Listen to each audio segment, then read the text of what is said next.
अस्सलाम वालेकुम स्टूडेंट्स, उम्मीद आप सब खैरियत से होंगे। तो आज हमारा टॉपिक है सेल जंक्शन।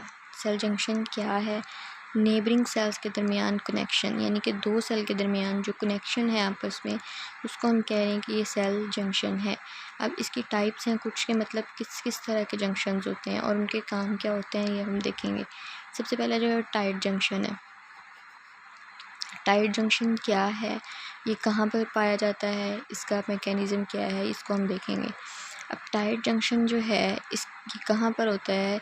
इंटरस्टिशियल एपिथेलियम में और रेनल ट्यूब्यूल्स में होता है और ब्लड ब्रेन बैरियर में होता है। यहाँ आप डायग्राम में भी देख सकते हैं, ये हमारे पास ये सेल है और ये सेल है। इन दोनों के दरमियान जो कनेक्शन है वो ये टाइट जंक्शन के थ्रू है। ठीक है, दोनों के दरमियान दोनों सेल्स के दरमियान ये कनेक्शन है, टाइट जंक्शन। ठीक है, अब टाइट जंक्शन किस किस जगह पे होता है ये हमने देख लिया। अब इसका काम क्या है, इसने क्या करना है? इसने seal the spaces between cells. इसने जो सेल्स के दरमियान स्पेसेस हैं, आप देखें ये दो सेल्स हैं, इनके दरमियान जो स्पेसेस थे उनको सील कर दिया है इस जंक्शन ने। क्यों सील किया है? क्योंकि जो मॉलिक्यूल का लीकेज है ना, उसको रोक सके, ताकि यहाँ के मॉलिक्यूल्स यहाँ ना आ सकें और यहाँ के यहाँ ना आ सकें। ठीक है, अब इसका मैकेनिज़्म क्या है? इसमें होती है एक ट्रांसमेम्ब्रेन प्रोटीन। अब उस ट्रांसमेम्ब्रेन प्रोटीन ने क्या करना है? बाइंड होना है एडजेसेंट सेल के साथ। अब यहाँ पे होती है एक ट्रांसमेम्ब्रेन प्रोटीन, इसकी प्रोटीन ने, ये एडजेसेंट सेल है तो उसके साथ बाइंड होना है। बाइंड कैसे होना है? Form a continuous belt like seal around apical region. ये एपिकल रीजन में बेल्ट लाइक सील की तरह उसने बाइंड हो जाना है। ठीक है, बाइंड हो गई है। अब फिर उसने क्या किया है? Linked to actin cytoskeleton. अब फिर इसने ये जो है वो साइटोस्केलेटन के साथ लिंक करेगी। उसके बाद इसने क्या करना है? इसने रेगुलेट करना है सेलुलर परमेबिलिटी को और मेंटेन करना है सेल की पोलैरिटी को। ये टाइट जंक्शन क्या काम करता है? इसने सील स्पेसेस क्यों होती हैं? ताकि लीकेज ना हो मॉलिक्यूल का और परमेबिलिटी, सेलुलर परमेबिलिटी मेंटेन रहे और पोलैरिटी उसकी मेंटेन रहे। ठीक है, उसके बाद हमारे पास है गैप जंक्शन। अब गैप जंक्शन क्या है ये हमने देख लेना है। यहाँ ये कहाँ पर होता है? कार्डियक मसल में होता है, स्मूथ मसल में होता है और कुछ न्यूरॉन्स में भी ये पाया जाता है। अब ये हमारे पास है गैप। गैप नाम से ज़ाहिर हो रहा है, उसके दरमियान गैप्स हैं कि यहाँ का मटेरियल यहाँ और यहाँ का मटेरियल यहाँ ट्रांसफ़र हो सके। टाइट में क्या था कि बिल्कुल भी स्पेस नहीं थी। टाइट है तो इट्स मीन कि उसके नाम से ज़ाहिर हो रहा है कोई स्पेस नहीं है। गैप है तो मतलब स्पेस है। तो इसने क्या करना है? Made of connexons protein. ये कोनेक्सॉन्स प्रोटीन के साथ बनता है। यहाँ पर होती है कोनेक्सॉन्स प्रोटीन। अब ये गैप जंक्शन जो है कोनेक्सॉन्स प्रोटीन बनाते हैं। कैसे बनाते हैं वो एक अलग चीज़ है। ठीक है, अब कोनेक्सॉन्स प्रोटीन बन गई हैं, एडजेसेंट सेल्स के साथ वो अलाइन होंगी। अब एडजेसेंट सेल, ये सेल्स और इस सेल में जो कोनेक्सॉन्स हैं ये अलाइन होना शुरू हो जाएंगी, अलाइन होंगी और एक हाइड्रोफिलिक चैनल बना लेंगी। ठीक है, हाइड्रोफिलिक चैनल बन गया और इसने क्या किया कि अलाउ किया। जब हाइड्रोफिलिक चैनल बन गया तो उसने क्या किया कि जो स्मॉल मॉलिक्यूल का पैसेज है वो यहाँ से यहाँ और यहाँ से यहाँ ट्रांसफ़र हो सकता है। अब इनके दरमियान इस चैनल ने डायरेक्ट कम्युनिकेशन करवा दी है इन सेल के दरमियान कि यहाँ से आयन, न्यूट्रेंट और सिग्नलिंग मॉलिक्यूल जो हैं वो इस गैप जंक्शन से ट्रांसफ़र हो सकते हैं। ठीक है जी, उसके बाद हमारे पास है एडहेरेंट जंक्शन। एडहेरेंट जंक्शन क्या है? अब ये कहाँ पर होता है? Just below the tight junction in epithelial cells. Epithelial cells में बिल्कुल टाइट जंक्शन के नीचे होता है।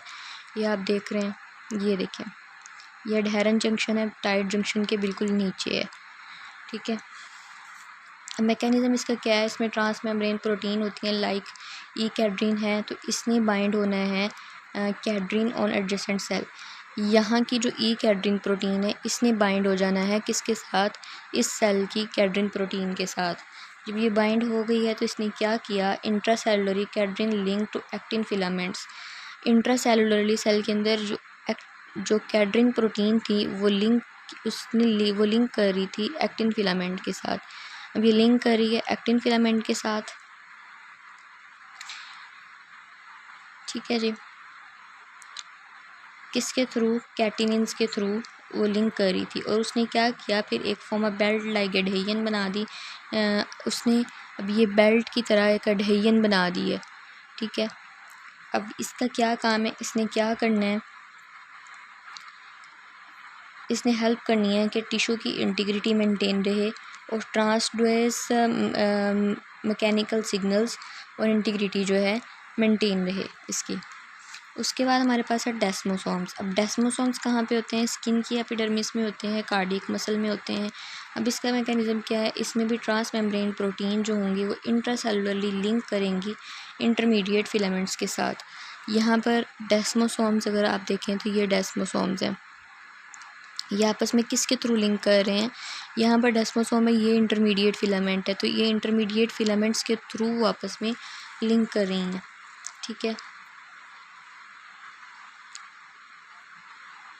इंटरमीडिएट फिलामेंट कैरेटिन इन एपिथेलियल सेल्स, एपिथेलियल सेल्स में तो कैरेटिन होगी जो फिलामेंट है इंटरमीडिएट फिलामेंट, और कार्डियक मसल में डेस्मिन होगी।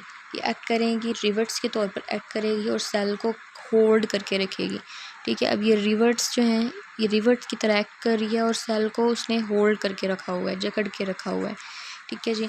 अब अगला जंक्शन हमारा कौन सा है उसको हम देख लेते हैं। अगला जंक्शन है हमारे पास हीमोडेस्मोसोम्स। हीमोडेस्मोसोम जो है वो एपिथेलियल सेल की बेसल सरफेस पर होता है। ये देखें, ये बेसल सरफेस है बिल्कुल, और ये बेसल सरफेस है ये सारी, और ये हमारे पास हीमोडेस्मोसोम्स पड़ा हुआ है। अब इसने क्या काम करना है, इसने यहाँ पर इंटीग्रिन जो है बाइंड होगी, इसमें इंटीग्रिन होती है, ये बाइंड होगी एक्स्ट्रा सेलुलर मैट्रिक्स के साथ और इंट्रासेलुलरली फिर ये लिंक करेगी इंटरमीडिएट फिलामेंट के साथ। कौन से इंटरमीडिएट फिलामेंट के साथ करेगी, कैरेटिन के साथ करेगी, और ये हमें स्ट्रॉन्ग सेल मैट्रिक्स की एडहेजन प्रोवाइड करेगी। यानी कि क्या करेगी कि बेसमेंट मेम्ब्रेन जो एपिथेलियल सेल, बेसमेंट मेम्ब्रेन पर एपिथेलियल सेल हैं उनको जकड़े रखेगी। अब बेसमेंट मेम्ब्रेन पर जो एपिथेलियल सेल्स पड़े हुए हैं उनको इसने एंकर करना है, किसने करना है, हीमोडेस्मोसोम ने। उसके बाद हमारे पास है फोकल एडहेजन। फोकल एडहेजन कहाँ होती है, माइग्रेटिंग सेल्स में, फाइब्रोब्लास्ट में होती है। अब integrin link to actin cytoskeleton, integrin जो है वो लिंक कर रही है एक्टिन साइटोस्केलेटन के साथ, किसके थ्रू, विनोलिन के थ्रू। अब ये कनेक्ट करेगी एक्स्ट्रा सेलुलर सिग्नल को इंट्रासेलुलर सिग्नल पाथवे के साथ, जिसको हम ये मैकेनो ट्रांसडक्शन भी कहेंगे। ये हमारे पास फोकल एडहेजन है, ठीक है। तो यहाँ पर जो एक्स्ट्रा सेलुलर सिग्नल्स और इंट्रासेलुलर सिग्नल्स हैं उनको आपस में कनेक्ट कर रही है, तो ये काम जो है फोकल एडहेजन का है। तो आज का हमारा टॉपिक सेल जंक्शन जो है यहाँ पर ख़त्म होता है। नेक्स्ट हम इंशाल्लाह कल स्टार्ट करेंगे। अगर कुछ समझ ना आए तो आप कमेंट सेक्शन में कमेंट करके पूछ सकते हैं, इंशाल्लाह उस पर मैं ज़रूर वीडियो बनाऊँगी और आपको आपके सवाल का जवाब भी ज़रूर मिलेगा इंशाल्लाह।